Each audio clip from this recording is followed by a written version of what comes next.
नमस्कार. Tally prime आणि जी S T Marathi म्हणून ह्या एम कम्प्युटर्सच्या चॅनलमध्ये आपलं स्वागत आहे. अजूनही चॅनल सबस्क्राईब केलं नसेल तर सबस्क्राईब करा आणि नियमित अपडेट्स येण्यासाठी म्हणून बेल आयकनवर क्लिक करायला विसरू नका. आज आपण जी एस टीचं पहिलं एक्झाम्पल सुरू करूया. यामध्ये छोटंसं एक्झाम्पल घेतलेलं आहे. अत्यंत कमी डिटेल्स स्क्रीनवरती आहे. स्वयं एज्युकेशन प्रायव्हेट लिमिटेड ही कंपनी आहे. त्यांचा हा जी एस टी नंबर आपण मनाने तयार केलेला आहे. हा कुठल्याही कंपनीला मॅच होत असेल तर तो योगायोग आहे, कारण मनाने तयार करताना काही ना काही मॅच होणार आहेत. तर ही company G S T registered आहे, रेग्युलर डीलर आहे. त्यांचा जी एस टी नंबर आपण इथे घेतलेला आहे. 1 एप्रिल 2017चा अकाउंटिंग इयर आपण घेतो आहोत, ज्या दिवशी जी एस टी सुरू झालं. या कंपनीनं राज इन्फोटेक जे रजिस्टर्ड डीलर आहे, लोकल डीलर आहे, त्यांचा जी एस टी नंबर दिलेला आहे. अँटीव्हायरसच्या सीडीज परचेस केलेल्या आहेत. 18% जी एस टी त्या अँटीव्हायरसच्या सीडीवरती आहे. मायक्रोटेक इंडिया लिमिटेडकडनं 10 मॉनिटर्स परचेस केलेले आहेत, त्याचे डिटेल्स दिलेले आहेत. स्वस्तिक इन्फोटेक लोकल डीलर आहे. या एक्झाम्पलमध्ये आपण लोकल डीलरच परचेस आणि सेलसाठी घेतलेले आहेत. आज पहिल्यांदा त्याच्यासाठी लागणाऱ्या जी एस टीचे डिटेल्स आपण क्रिएट करू, कंपनी क्रिएट करू आणि त्यानंतर आपण ते डिटेलमध्ये पुढचे काही एक्झाम्पल्स आपण पाहत राहू. तर आता आपण टॅली प्राईममध्ये जाऊया. हे एक्झाम्पल खाली लिंक दिलेली आहे, तिथनं डाउनलोड करून घ्या आणि तिथून डाउनलोड केल्यानंतर आपल्याला हे करून पाहणं सोपं जाईल. ओके, सुरू करू. टॅली प्राईम आपल्याला नवीन कंपनी क्रिएट करायची आहे. Create company, create company. कंपनीचं नाव आपण स्वयं education private limited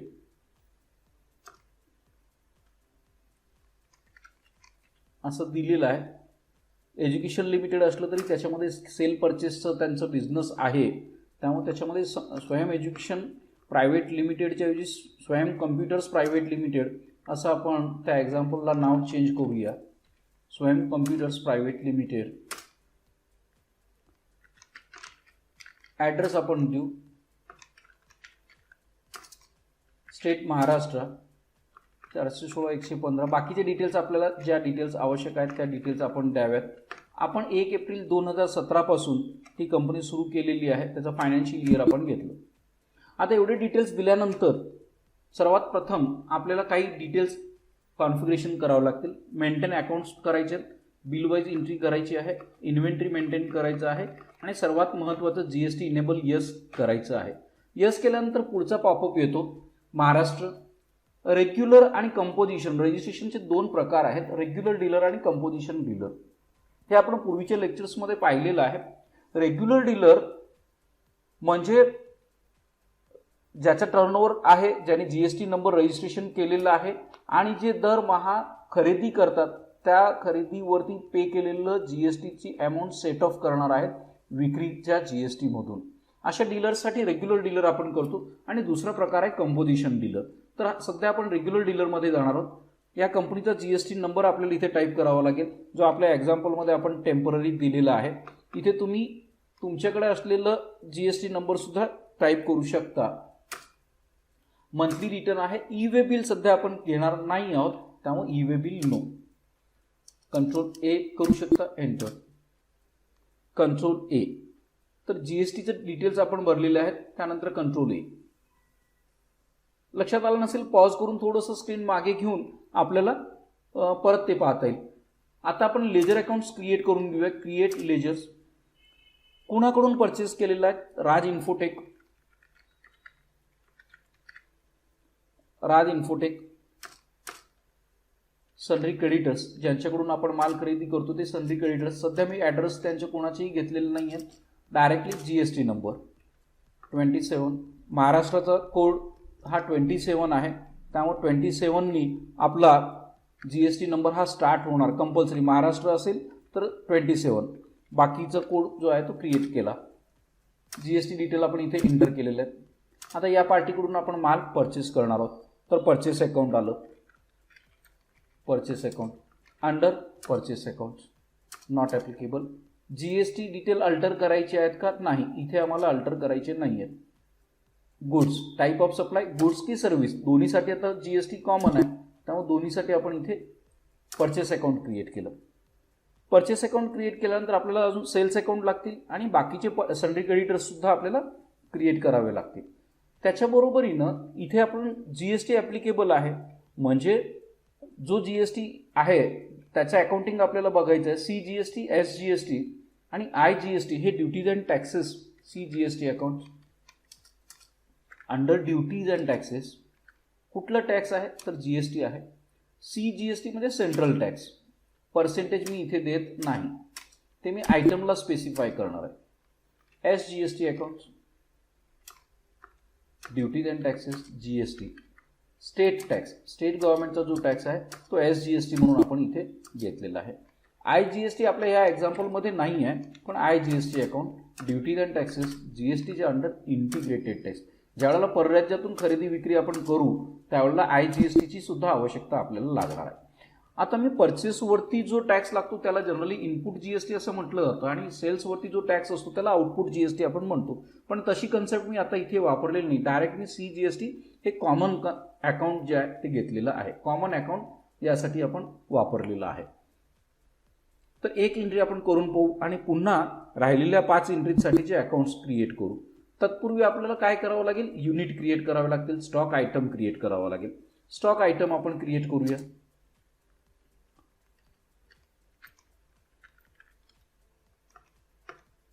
antivirus software series. Primary group घेऊ, कॅटेगरी मी आता इथे घेत नाही. युनिट मात्र क्रिएट करावं लागेल. एनोज नंबर्समध्ये UQC युनिक क्वांटिटी कोड हा जीएसटी ॲप्लिकेबल केला तर आपल्याला ॲडिशनल फील्ड डिटेल द्यावी लागते. जीएसटी ॲप्लिकेबल आहे का? आहे, आणि त्याचे डिटेल्स आपल्याला अपडेट करायचे आहेत. एंटर. डिस्क्रिप्शन अँटीव्हायरस सिरीज, त्याचा HSN कोड आपल्याला फाइंड आउट करावा लागेल. मी एक 4 डिजिटमध्ये, त्याच्या 8 डिजिटमधला कोड आहे, पण लहान टर्नओव्हर असेल तर आपल्याला 4 डिजिटमध्ये देता येईल. त्याच्यासाठी आपण परत थेरी पार्टमध्ये काय लिमिट आहे ते पाहू. आता याच्यासाठी रेट ऑफ जीएसटी जो दिलेला आहे तो 18% असं दिलं. 18% दिल्याबरोबर त्याचं डिवायडेशन 9% ऑटोमॅटिकली झालेलं आहे, याला सेस नाही आहे. अशा पद्धतीनं आपण त्या सिरीजसाठीचं जीएसटी स्पेसिफाय केलेलं आहे. पुढच्या एंट्रीमध्ये मॉनिटर्स क्रिएट करायला सांगितलेलं आहे. मॉनिटर्स प्रायमरी ग्रुप केलेलं नाही, पूर्वी आपण ते ग्रुप वगैरे कसं करायचं हे पाहिलेलं आहे, तेही आपल्याला इथे करता येतील. मॉनिटर्स 1 2 3 5 असं त्याचं कोड जो आहे तो देतो. त्याचं आपल्याला कुठल्या आयटमला काय कोणते जीएसएन कोड आहेत, किती नंबरने सुरू होतं, याचं ऑनलाईन गुगल केलं तरी आपल्याला डिटेलमध्ये इन्फॉर्मेशन अवेलेबल आहे. पुढच्या काही एक्झाम्पलमध्ये आपण ती सुद्धा फाईल अटॅचमेंट म्हणून देऊ. 2 आयटम्स आपण क्रिएट केलेले आहेत. पहिल्यांदा आपण परचेसची एंट्री करूया. Vouchers F9 purchase. Supplier invoice number 101 असं मी मनाने देतोय. कुणाकडून आलेलं आहे? आता इथे तारीख काय आहे? 1 एप्रिल. ते आपल्याला करायचं आहे 1 जुलै. 1 जुलैला जीएसटी लागू झालं होतं, त्याप्रमाणे 1 जुलै राज इन्फोटेक कडून आपण केलेलं. आता इथे रिसिप्टचे डिटेल्स, त्याचे बिल डिटेल्स वगैरे काही असतील तर ते सर्व इथे डिटेल्स भरायचे आहेत. समजा इथे आपल्याला हे डिटेल्सची आवश्यकता नाही आहे, आपल्याकडे डिटेल्स नाही आहे, तर आपण इथे F12 करून configuration F12 additional supplementary detail किंवा सप्लायर डिटेल्स नो करू शकतो आणि ऑर्डर इम्पोर्ट डिटेल्स नो करू शकतो. Control A. तर डायरेक्टली पुढे जाईल. Purchase account, enter. काय परचेस केलेलं आहे? Antivirus software. किती परचेस केलेले आहेत? आपल्या एंट्रीमध्ये 5 परचेस केलेले आहेत @800 रुपीज. 4000 रुपयाच्या सीडीज आपण परचेस केलेल्या आहेत. एंटर. आणखीन कोणता आयटम आहे का या बिलामध्ये? नाही आहे. त्यानंतर टॅक्स कुठला लागू होणार आहे? आता आपला हा जो आहे महाराष्ट्रामधलीच पार्टी आहे, त्या पार्टीकडून आपण खरेदी केलेलं असल्यामुळे CGST आणि SGST आपण दिलं की त्याचं 360 रुपये आलेलं आहे. आता किती टक्क्यांनी कॅल्क्युलेशन झालं किंवा काय झालं, मोर डिटेल्सवरती आपण क्लिक केलं तर आपल्याला इथे CGST चे डिटेल्स आपल्याला बघायचे असतील तर आपण ते बघू शकतो. जीएसटी ॲनालिसिस इथे डिटेल्समध्ये ते आपल्याला 99% हे 4,000वरती तयार झालेले मिळते. किती आता एकच आयटम असल्यामुळे आपल्याला आणि एकाच रेटचा असल्यामुळे तो बघण्याची आवश्यकता नव्हती, पण आपण पाहिलं. तर या पद्धतीनं पहिलं जीएसटीची आपण परचेसची एंट्री केलेली आहे. दुसरी परचेसची एंट्री करण्यासाठी तारीख बदलून घेऊ. 2 जुलै. सप्लायर इनवॉइस नंबर मनाने मी घेतलेला आहे. कुणाकडून परचेस केलेला आहे तर मायक्रोटेक इंडिया लिमिटेडकडून. त्याचा अकाउंट नाही आहे, इथूनच आपण क्रिएट करू.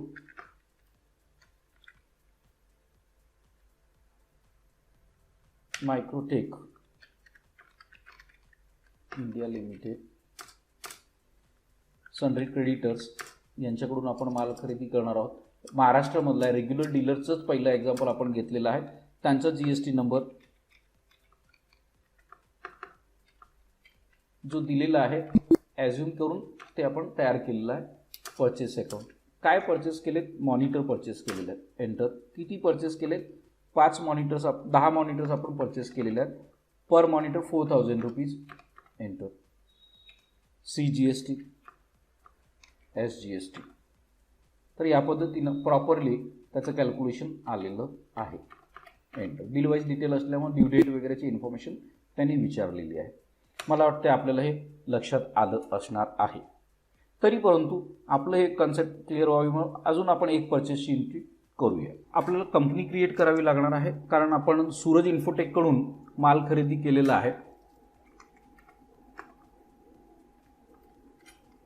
सूरज इन्फोटेक क्रिएट,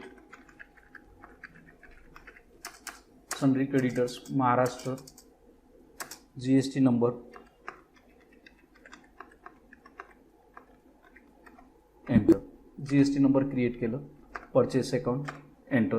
काय परचेस केलेले आहेत? HPचे लॅपटॉप परचेस केलेले आहेत. आयटम आहे का? नाही. आपल्याला इथूनच क्रिएट करायचं असेल. क्रिएट. हे आयटम्स आपण जनरली आपल्याला माहिती आहेत, त्यामुळं आयटम्सच्या बाबतीत आपल्याला विचार करावा लागत नाही, म्हणून कॉमन आयटम्सची नावं आपण घेतलेली आहेत. लॅपटॉप. HSN कोड ही कन्सेप्ट आपण पाहू. याच्यासाठी टक्केवारी जी दिलेली आहे ती 18% जीएसटी दिलेला आहे.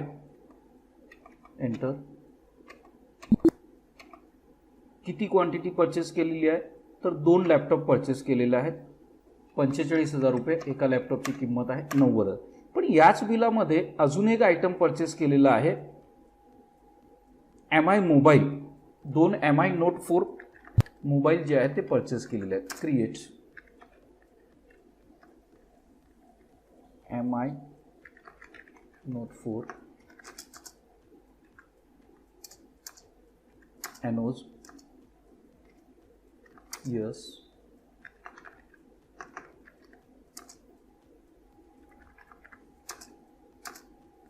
टॅक्सेबल. आणखीन त्याचा टॅक्स आपल्याला जो दाखवायचा तो 12% असं दाखवायचं आहे. ॲज्युम केलेलं आहे 12%. एंटर. किती पीस परचेस केलेले आहेत तर 2 पीस परचेस केलेले आहेत. किती रुपये? 10,000 रुपये. आता या ह्याच्यामध्ये काय झालं बघा, या एक्झाम्पलमध्ये की दोन्ही आयटमचा टॅक्सचा रेट जो आहे तो वेगळा वेगळा आहे. जीएसटी 18% आहे लॅपटॉपचा आणि मोबाईलचा 12%. आता आपल्याला ते डिटेल्स बघायचे आहेत, नक्की त्याप्रमाणे कॅल्क्युलेशन झालंय का? बरोबर. CGST वरती मी क्लिक केलं, आणखी इथं जीएसटी ॲनालिसिसवरती आलो तर ते अल्टर F1 केलं असता डिटेलमध्ये आपल्याला दिसेल. HP लॅपटॉप हा 90,000 रुपये, याला 99% म्हणजे 18%नी CGST आणि SGST कॅल्क्युलेट झालेला आहे. MI Note 4 20,000 रुपयाचं अमाऊंट आहे, त्याला 12%नी कॅल्क्युलेशन झालेलं आहे. तर अतिशय व्यवस्थित कॅल्क्युलेशन, दोन्ही आयटम वेगवेगळ्या रेटचे असून व्यवस्थित कॅल्क्युलेशन आपल्या एक्झाम्पलमध्ये झालेलं आहे. हे आपल्या लक्षात आलं असणार आहे. आता आपल्याला सेल्सच्या एंट्रीज करायची आहेत. अर्थात परचेसच्या एंट्रीज केल्यानंतर त्याचं जे काही रिपोर्ट तयार होतो GSTR2 तोही आपल्याला बघावा लागेल. तत्पूर्वी आपण सेल्सच्या एंट्रीज करून घेऊ. त्याच्यासाठी 4 एंट्रीजचे लेजर अकाउंट्स आपण क्रिएट करूया. सन्ड्री डेटर्स, ज्यांना आपण माल विकतो ते सन्ड्री डेटर्स लोकल महाराष्ट्रातला आहे, त्यामुळे रेग्युलर डीलर 27 AAA.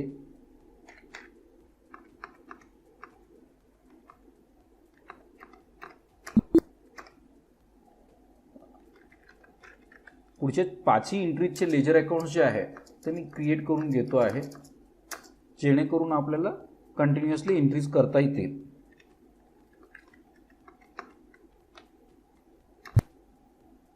आता हा GST नंबर मनाने तयार केलेला आहे, पण तो व्हेरीफाय होत नाही आहे. त्यातलं बघूया, 1 मिनिट, 1 डिजिट कमी पडतो आहे. Yes,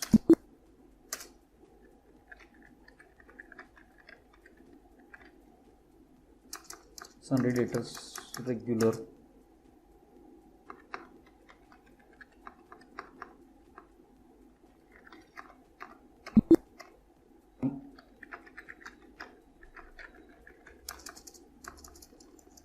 regular 27.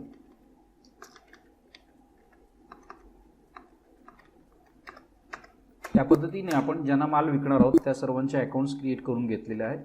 आणि आता आपण सेल्सची एंट्री सुरू करू. F8 सेल्स, तारीख 10 जुलै. आता आपल्याकडं डेमो वर्जन असेल तर आपण 10च्या ऐवजी 1 जुलै आणि 2 जुलै, 1 ऑगस्ट, 2 ऑगस्ट या पद्धतीनं एंट्रीज करू शकाल. राजीव रॉय अँड कंपनी काय केलेलं आहे तर त्यांना 5 अँटीव्हायरस आपण सेल केलेले आहेत.